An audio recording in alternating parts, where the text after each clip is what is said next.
Subscribe to our channel by clicking the subscribe button. Click the bell button and enjoy the latest uploads from our channel. नमस्कार दोस्तों, स्वागत है आपका आपके अपने चैनल हंग्री स्पिरिट्स में। हंग्री स्पिरिट्स देख रहे सारे दर्शकों का मैं अंजू शर्मा दिल से स्वागत करती हूँ। ये जो हफ्ता गया है दोस्तों, इस हफ्ते में देवी अहिल्या की जीत हुई है, मगर जाते जाते देवी अहिल्या की आंखों में आंसू दिखा गया हम सबको, क्योंकि मालेराव जिद करके वन भोजन के लिए चले गए। तो ये पूरा हफ्ता कुछ ऐसे ही गया दोस्तों। मगर इस पूरे हफ्ते पे आपके क्या रिएक्शन रहे, आपने क्या क्या समझा, क्या क्या आपने कमेंट किए, उनकी बारी तो आज ही होती है, यानी कि मंडे के वीडियो में। चलिए कुछ कमेंट्स लेके मैं आई हूँ आपके लिए, उनके ऊपर थोड़ी सी चर्चा करेंगे। मगर पहले वही गुजारिश, जिन्होंने अभी तक चैनल को सब्सक्राइब नहीं किया है कृपया कर लीजिए। साथ में दोस्तों बेल आइकॉन दबाइएगा ताकि आपको हमारे वीडियोस के नोटिफिकेशन मिलते रहें। धन्यवाद। तो सबसे पहले मैं सुमन जैन जी का कमेंट पढ़ूंगी। ये लिखती हैं, नमस्कार अंजू जी, सही कहा आपने। गुन्नू जी पूरी मुस्तैदी से अपना काम कर रहे हैं। लगता नहीं कि वो नजरबंद हैं, बल्कि ऐसा लगता है कि वाड़े के सभी लोग नजरबंद हैं, जिन पर गुन्नू जी की गिद्ध जैसी दृष्टि बराबर लगी हुई है। वो और धना जी बेखौफ इधर उधर घूमकर लोगों को खरीद कर अपना काम निकलवा लेते हैं और किसी को कुछ पता ही नहीं चलता। कैसे है मालवा की सुरक्षा व्यवस्था, वैसे मालेराव को सबक मिलना जरूरी है। देखते हैं क्या होता है। बिल्कुल सही आपने कमेंट किया है सुमन जी। मैंने भी ऐसा ही वीडियो बनाया था कि ये गुन्नू जी की सजा है या मजा है, क्योंकि वही लगता है आराम से कहीं भी घर के बाहर वाड़े के अंदर कहीं भी घूम रहे हैं। और बात आपने सही कही है कि बाकी नजरबंद हैं और गुन्नू जी उन पे नजर रखे हुए हैं, चाहे ऐसे चाहे वैसे। करेक्ट कहा आपने। और सुरक्षा व्यवस्था पे तो मालवा की जो आपने कमेंट आपने लिखा है उसके ऊपर तो इतने सारे कमेंट्स हैं कि लोगों ने अपने हमारे जो व्यूअर्स हैं उन्होंने ये भी कहा है कि इंटरेस्ट कम हो रहा है, इंटरेस्ट लॉस्ट हो रहा है। तो ये थोड़ा सा प्रॉब्लम चल रही है। बाकी मैं तो यही कहूँगी, देखते रहिए, इंटरेस्ट वापस बन जाएगा। अब बारी आ ही जानी चाहिए गुन्नू जी और धना जी की, क्योंकि बहुत हो गया।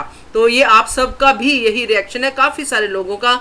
और मैं भी यही कहूँगी कि जल्दी से ये वाइंड अप होना चाहिए ट्रैक, ताकि देवी अहिल्या तो अपना काम कर ही रही हैं, मगर ये जो दो लोग हैं ये अननेसेसरली चीज़ों को जो है बिगाड़ रहे हैं, है ना। कुछ भी कर रहे हैं और कुछ किसी को पता नहीं चल रहा है। तो ये बहुत ही विजिबल हो गया है अब। तो करेक्ट है आपकी बात, हम सब वेट कर रहे हैं। Thank you so much. अगला कमेंट है कुमुद श्रीवास्तव का। ये लिखती हैं, जी हाँ अंजू जी, आप सही बोल रहे हैं। हर जगह अहिल्या की समझदारी और सफलता को देखते हुए भी उसकी बात को नजरअंदाज करके इस तरह से आगे बढ़ना एकदम गलत था। खंडेराव भी एक बार फिर अपनी मूर्खता का परिचय दिया है। अब सबके समझ में आ गया है कि अहिल्या क्यों मना कर रही थी। करेक्ट है आपकी बात कुमुद जी, क्योंकि हर बार ये लोग ही खुद बोलते हैं कि अहिल्या ने कहा है तो ये ऐसा हो तो जाता ही है। अहिल्या तो कभी हार मानती नहीं है, चाहे उसके जो काम है उसको जिद का नाम दे, चाहे वो कोई भी नाम दे, मगर अल्टीमेटली एंड में यही समझ में आता है कि देवी अहिल्या गलत नहीं थी, वो सही कह रही थी। पहले बहुत सारा जोर लगाते हैं, इस बार तो पक्का गलत है, इस बार तो पक्का गलत है, और वही रिपीट कर रहे हैं अभी फिर से। खतरा चारों तरफ से है, दिख रहा है। खंडेराव का कटा हुआ सिर का नमूना उन्होंने भेज दिया धमकी के तौर पे, फिर भी खंडेराव भी हिम्मत कर रहे हैं उनको भेजने की बच्चों की, और गौतमा खुद जा रही है, जबकि गौतमा को इतना एक्सपीरियंस है कहाँ, हमने तो कभी नहीं देखा गौतमा को। मगर ये हौसला वो दिखा रही है कि मैं संतुलन बनाऊंगी। अब आगे तो डेफिनेटली कुछ अच्छा तो होने वाला है नहीं, क्योंकि देवी अहिल्या की सिक्स सेंस हमेशा सही बोलती है। तो थैंक यू सो मच। अगला कमेंट है मधुबाला जैन का। ये लिखती है, मैं अकेला ही चला था मंजिल की तलाश में, लोग जुड़ते चले गए और कारवां बढ़ता गया। नेकी के काम में अड़चन तो बहुत आती हैं, पर अंत जीत सत्य की ही होती है। सत्यमेव जयते। करेक्ट मधुबाला जी, आपने बहुत सारे अच्छे अच्छे कमेंट्स दिए, मगर ये मुझे सबसे अच्छा लगा क्योंकि ये बहुत ही पॉजिटिव चीज़ को दर्शाता है। और मैं यही हमेशा कहती हूँ कि सीरियल हो, जिंदगी हो, या कहीं भी आप हो, किसी भी पार्टी में हो, किसी भी जगह पे हो, किसी भी रिलीजियस प्लेस पे हो, जहाँ भी हो, वहाँ से आपको वही कैप्चर करना है। जो आपके लिए बेनिफिशियल है। नहीं तो दुनिया बुराई से भरी पड़ी है, हमें क्या लेना है इसमें से, वो हमारे ऊपर डिपेंड करता है। जैसे इस सीरियल में भी बहुत कुछ ऐसा है जो हमें लगता है कि नहीं होना चाहिए, मगर वहां पे हम देखते हैं कि देवी अहिल्या की जीत कैसे होती है, उसको हम लोग तवज्जो देते हैं। तो सही कहा आपने कि ऐसे ही एक एक करके ही कारवां बनता है और सत्य की जीत होती है। थैंक यू सो मच इतना अच्छा कमेंट करने के लिए। अगला कमेंट है राजेश्वरी गौर का। ये लिखती हैं, सच में बहुत ही अच्छा लगा जब सारजा के पति ने सारजा का साथ दिया और सब हाथ मलते रह गए, और गंगूबा तो अहिल्या देवी के शुरू से ही खिलाफ थे। शादी के समय भी गंगूबा नहीं चाहते थे कि अहिल्या देवी की शादी खंडेराव से हो, पर मल्हार राव के कारण चुप रह जाते थे। पर अब बाड़े में मल्हार राव नहीं है तो गंगूबा को भी सर उठाने का मौका मिल गया, पर अब खुद मुंह की खाके शांत हो जाएंगे सब लोग। तो बात करेक्ट है आपकी कि पहले नहीं ऐसा, राजेश्वरी जी बात तो आपकी सही है।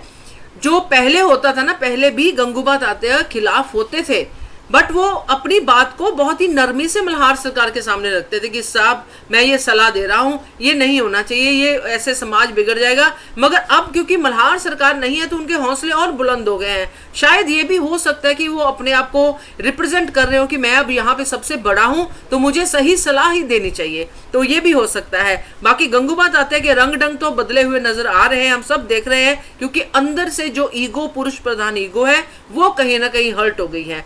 तो देखते हैं आगे क्या होता है। बाकी ये तो सच्ची में अच्छी बात है, सबको अच्छा लगा जब सारजा के पति ने सारजा का साथ दिया, तो थैंक यू सो मच।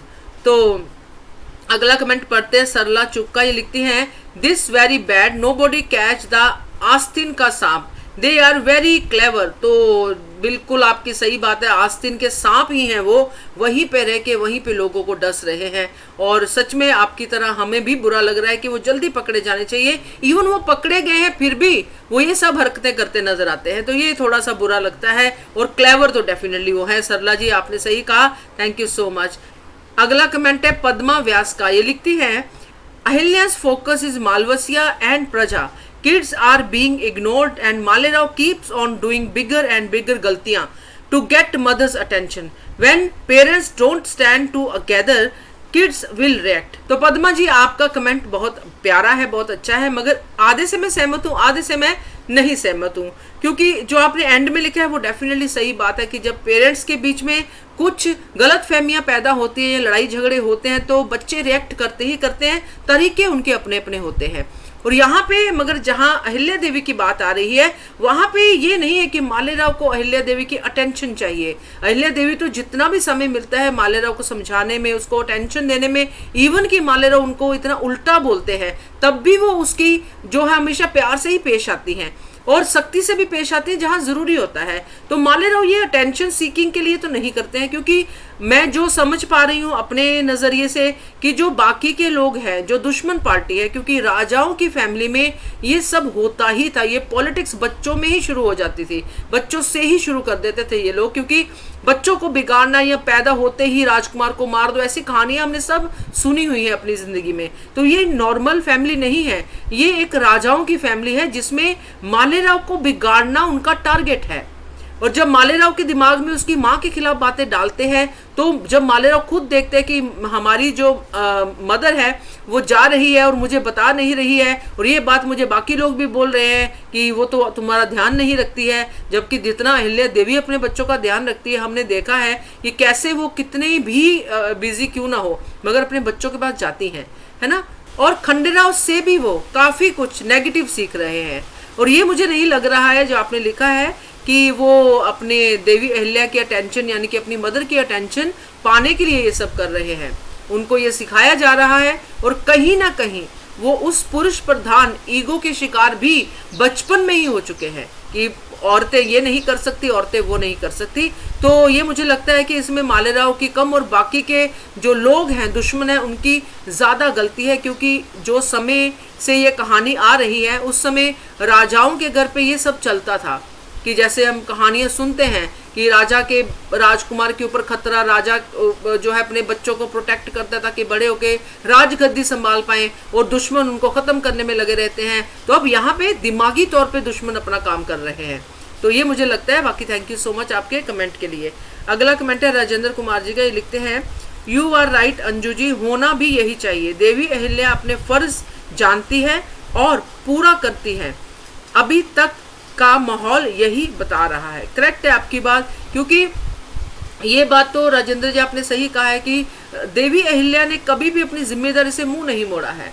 उन्होंने उस जिम्मेदारी को भी निभाया है जो उन्होंने अपने हाथ में ली है, और बाकी सब जिम्मेदारी जो उनके साथ में चलती आ रही है बचपन से, सुनवाई की जिम्मेदारी, मदर की जिम्मेदारी, वाइफ की जिम्मेदारी, उन्होंने सब निभाई है। और सबसे बड़ी अपनी प्रजा के प्रति जो जिम्मेदारी है, जो प्रॉमिस उन्होंने मल्हार सरकार को किया है, तो बहुत सही है, आपने बहुत सही कहा और थैंक यू सो मच सहमत होने के लिए।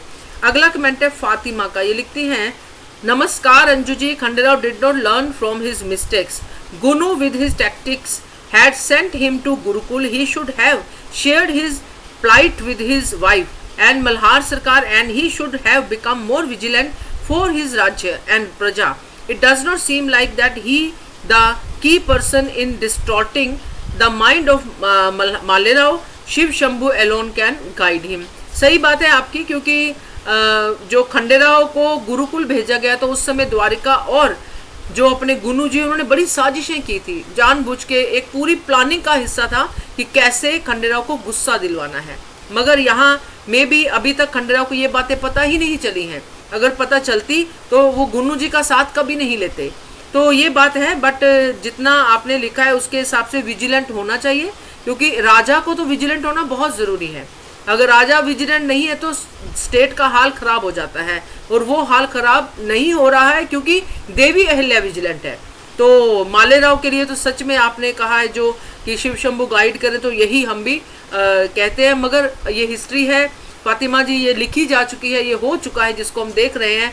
तो ये तो मालेराव इससे भी ज़्यादा खराब हरकतें करेंगे, अभी तो बाकी है पिक्चर, यही कहूँगी मैं। तो थैंक यू सो मच। अगला कमेंट है अभय का, ये लिखते हैं, no one knows what is there in future but it is proven work that whatever happens has big say for future, means it leads to the betterment of concrete मजबूत help for benefit of mankind, a lesson for every human being to respect our guru because he is pioneer of your future. तो अभय जी बिल्कुल आपका comment बहुत अच्छा है, मुझे बहुत अच्छा लगा, क्योंकि डेफिनेटली किसी को नहीं पता होता फ्यूचर क्या है। मगर अगर आपको अपना फ्यूचर पता करना है तो आपको अपना प्रेजेंट पे फोकस करना पड़ेगा। अगर प्रेजेंट में आप कुछ अच्छा करते हो, वो डेफिनेटली अच्छा ही रिवॉर्ड लेके फ्यूचर में आएगा। और जितना आपने गुरु के बारे में लिखा है, डेफिनेटली, क्योंकि गुरु ही हमें रास्ता दिखाते हैं हमारे अच्छे फ्यूचर के लिए। तो थैंक यू सो मच अभय जी आपके कमेंट का। और ये थे दोस्तों कमेंट्स इस हफ्ते के, कैसे लगे आपको। और मैं यही कहूँगी कि जिनका थोड़ा इंटरेस्ट कम हुआ है, इंटरेस्ट बढ़ जाएगा, आप देखते रहिए चैनल को और यहाँ पे कमेंट करते रहिए हमारे चैनल पे हंग्री स्पिरिट्स पे। और पसंद आए तो लाइक कीजिए, ना पसंद आए तो भी अपनी सजेशन जरूर दीजिए। Thank you so much for watching Hungry Spirits channel. धन्यवाद। Subscribe to our channel by clicking the subscribe button.